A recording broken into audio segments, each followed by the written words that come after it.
embodies such a pivotal role, and what aspects of Raka's journey resonated most with you personally? I think I'll start in reverse. I think what resonated with me personally, that's synonymous with Raka, is his curiosity about the human experience and just, Raka's a bit of an archaeologist. I consider myself, I always catch myself saying anthropologically speaking, you know what I mean? When I talk to people about like, what's going on with this, like in sort of the macro world.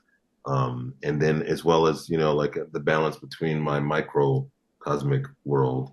Um, and I think that Raka's, doing that a lot, as well. And, like the way that I prepared for it was, I had obviously studied, a lot of, videos of orangutans and great apes. I also went to a lot of zoos and studied them personally and would just sit and hang out and just kind of be there. And I probably looked very weird in the zoos because I'm like, what? Who's that guy just sitting and by he's not here to see any other animal, just hanging out for hours by the orangutans and the apes. But I did a lot of that. And I've had like pretty extensive, clown training and physical comedy and work in my career, and just sort of calling upon all those things that are in my tool bag, and just text analysis and just asking a lot of questions. And then we had the benefit of 6 weeks of ape camp, you know what I mean, ape school, just being and just really just being in a space where we can just sort of figure out how to be less human and to be more ape, and then how to do the task of speaking and figuring that out. So I would say I had a lot of time to prepare, and I also had a lot of time to rehearse and play, and ask questions. So I think that the end result is what it is, and that plus like the genius, where technology is, and the genius of the performance capture, and like Yep. the specificity of the performance capture. That was it's very helpful, Yeah. to get there. So yeah, that's it. That's kind of it. Like in a nutshell. I mean, we had time, and we had a lot of support. Amazing. Eka, you played this menacing guy. He's supposed to be scary.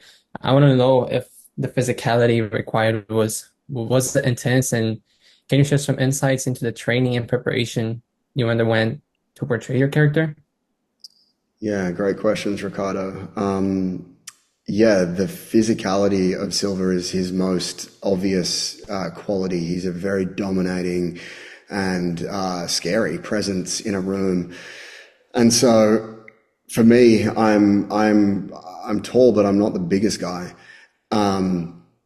And so to learn how to take up that much space was a whole process. And I had the help of Alain Gauthier, who is our movement coach, absolutely amazing. And then the support of Andy Serkis as well, who's the GOAT in performance capture. And so they helped guide me in finding what that physicality looks like and the specifics of how the skeletal structure of a gorilla is different, how the musculature and say, for instance, their traps join to a much higher point in their neck, so they can't swivel their heads like this. And so when you move, it's a very deliberate movement that moves your shoulders with them. The hips are fused, so when the feet move, it turns the whole bottom of the torso at the same time. When you're running, a gorilla is gonna, when they're quadrupeding, there's like a rigidness through the back, and the back feet move much more quickly than like with a chimpanzee that has more rounded through that part. And so there's so many different little things that was like 6 weeks of training of how to run like a gorilla, how to walk like a gorilla, how to pick things up like a gorilla, how to ride horses like a gorilla.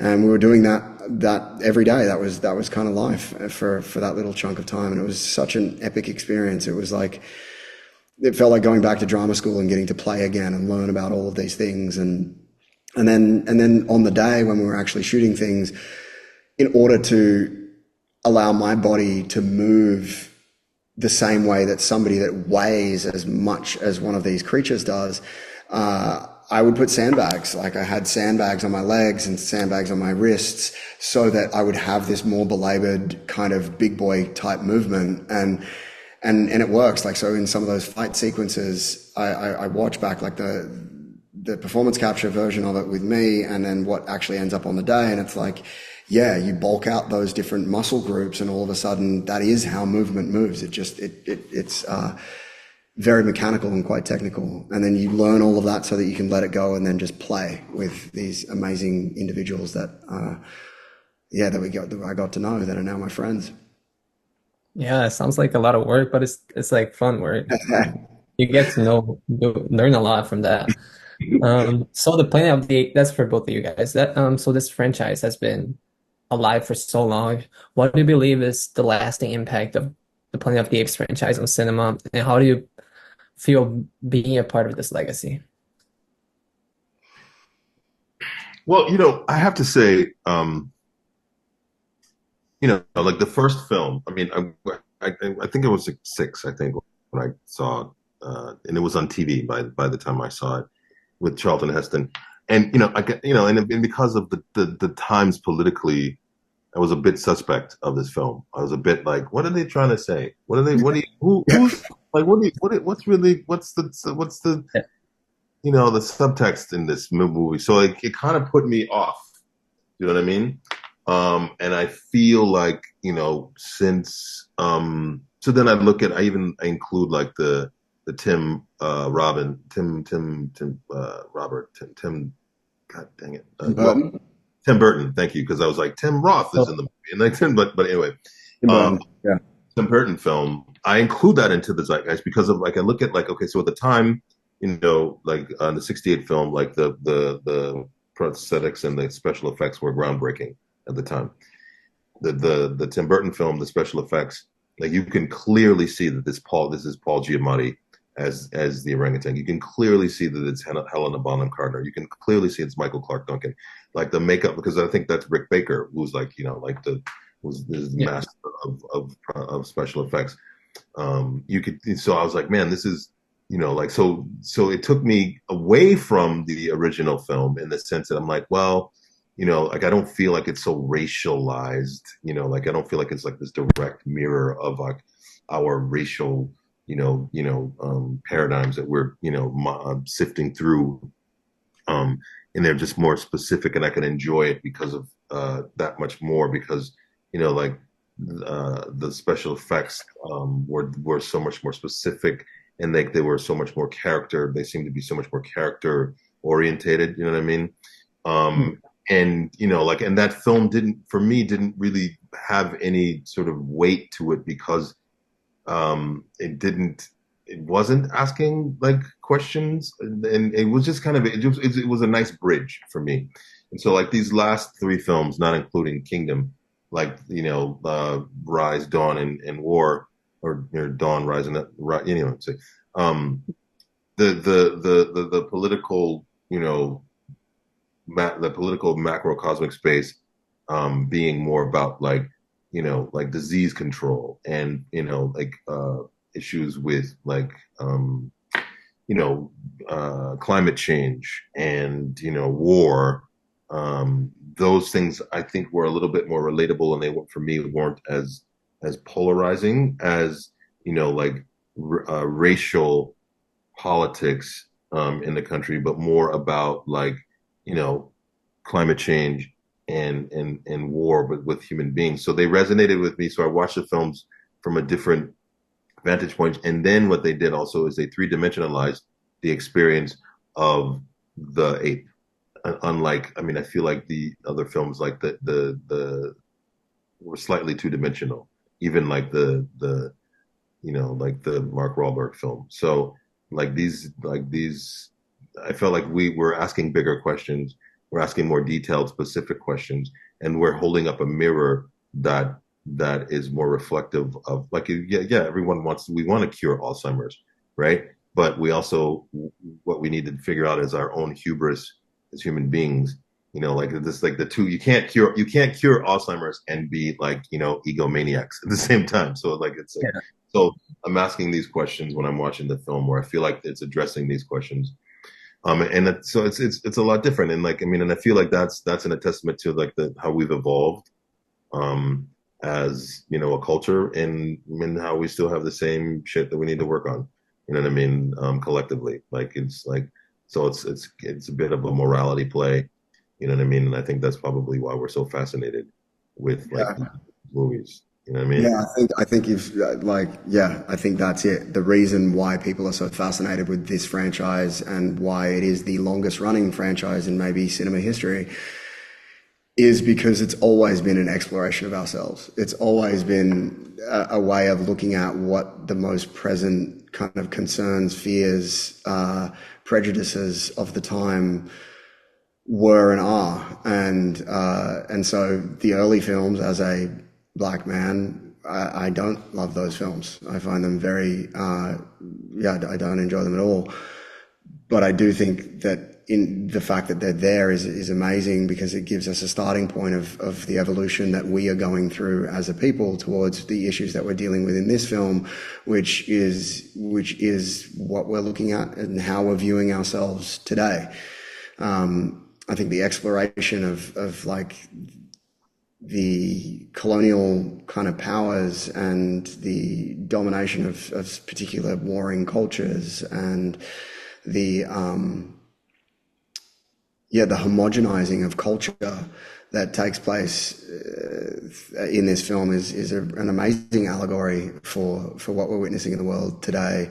And I love that about this film. And so it's something that I wasn't sure how it was going to land reading the original script, but in watching the film, it's like, yeah, it tells a story that people can really get behind and see themselves in. I think each of these characters represent like these different archetypes that exist within each of us. And so therefore, like, we live on the planet of the apes. Like this is the planet of the apes. And we're seeing that play out in real time across the globe with all of the different forces that are at play, and all of those forces are like an externalized representation of things that exist within us as individuals and then collectively. So I love that it's like a popcorn film that literally takes you to another world and is that escapism that we all love cinema for, while at the same time allowing a deep space for personal introspection and reflection on the human condition in a way that say Godzilla versus Kong is not doing. Hmm. Yeah, I agree. So to end this, because I really wanted to make this question, especially with the ending we had, and D23 is this weekend too. So do you guys know where this franchise is going next, or haven't you heard Yeah, anything? no, we've got it all. We've got the script already. Where's We're the writing scene? it right now. Yeah, No. It would never tell us. Yeah, are you kidding me? we have That's no like a idea. secret. Yeah, tell the actors what's going to happen. Like, and Yeah. no, uh, no. Like, there's a lot of Oh, story to be told for sure. yeah, for Um, sure. Especially and with that ending. oh God, And the yeah. reception, I mean, the reception has been amazing, and it's done so well. We've jumped to #1 on Hulu, like within the first day of it being released there. It's like breaking box office records. It's the huge excitement around the release of this alternative cut that comes out on Blu-ray, and so yeah, there's like a lot of things that would make me very optimistic about there being a second and third installment on the franchise, but we know as much as you do. Yeah, and I think that after like this Blu-ray gets released of the simultaneous, like the making of, and like the Yeah, us I mean, in the watch that. in the performance capture suit and the film side by side. I think what that's going to do is I think it's going to set a precedent, for like really understanding how performance capture works, because we will see like the actual film being, we'll see the film stripped down to its bare bones, and you'll see the performances, and you'll be able to look side by side, and it's like this is like, and I think what it'll do is it'll really really satisfy some major curiosities because going into this, I had a very minimal understanding of how, and at the time I called it motion capture because of video games and stuff I've done. But like I had a minimal understanding of, and I went and watched all these videos of watching Andy Serkis work and build performance capture from motion capture, and still didn't really get how it worked. And when you see it side by side, I think it will crack people's brains open and make people that much more curious about the possibility of how like these two things meet. Technology, yes, but then amazing specific performances together. Like I think that it'll just educate us all. I mean, it'd be like watching a documentary.